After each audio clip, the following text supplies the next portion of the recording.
Okay, so tax-free retirement part 2. Now this is for people who are more on the well-to-do side.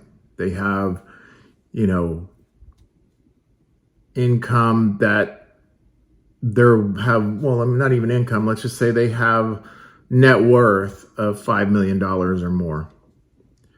There's premium financing out there, and it's different than what I had talked about in the last video.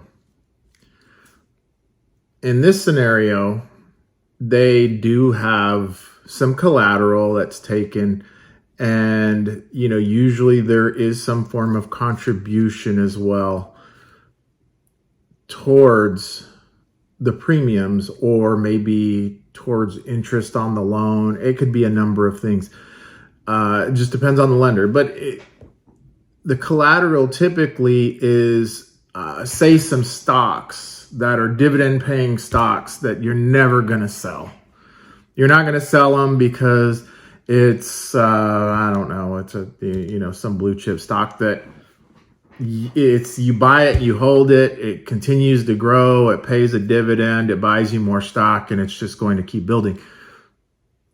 Those kind of things you can use as the collateral. What this does is this allows someone who's at that level to supercharge a retirement plan on a very high level and not interrupt their cash flow, not have to take a bunch of their own money. So say they're paying in, I don't know, just some high amount of money. Let's call it $1 million a year in premium.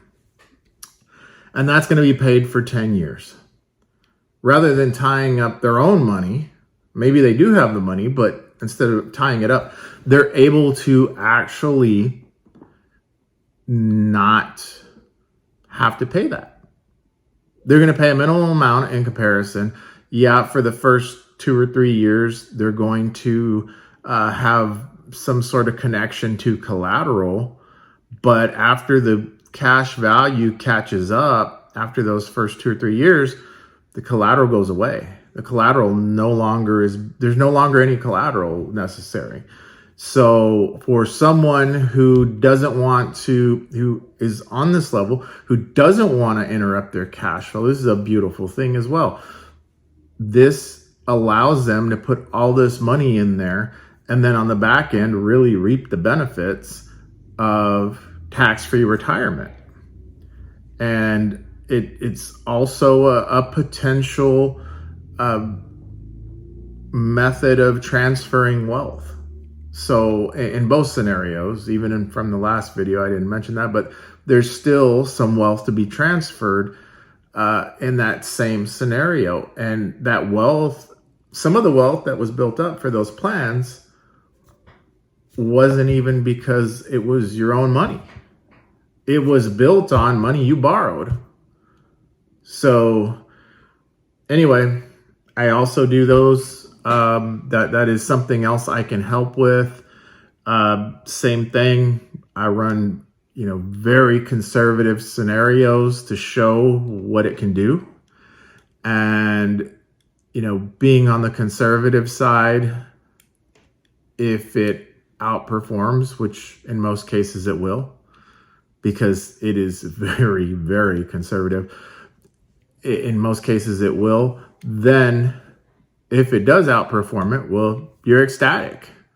And that's what I'm here for. This is why I do this. I do it to help, right? I'm doing it to help people. I'm not doing this just to do it. I'm doing it because it's helping people. It allows them to live well. It allows them to pass on, protect their families and whatnot. I mean, honestly, there's no real downside to this, in my opinion. But this particular kind of financing, as what I'm explaining here, is obviously for people with higher net worths. The other kind of financing I was talking about is more for your average Joe and is still attainable, where this is, someone who has done very, very, very well, and they want to add to what they've done. They really want to be able to, accelerate their income in their later years. Anyway, please like, subscribe, click the notification bell, leave any questions down below. There will also be a link down below to schedule a strategy session to go through what we talked about, what I talked about on this video, and see what each individual's situation is, and come up with a strategy that would help them the best. Have a good one.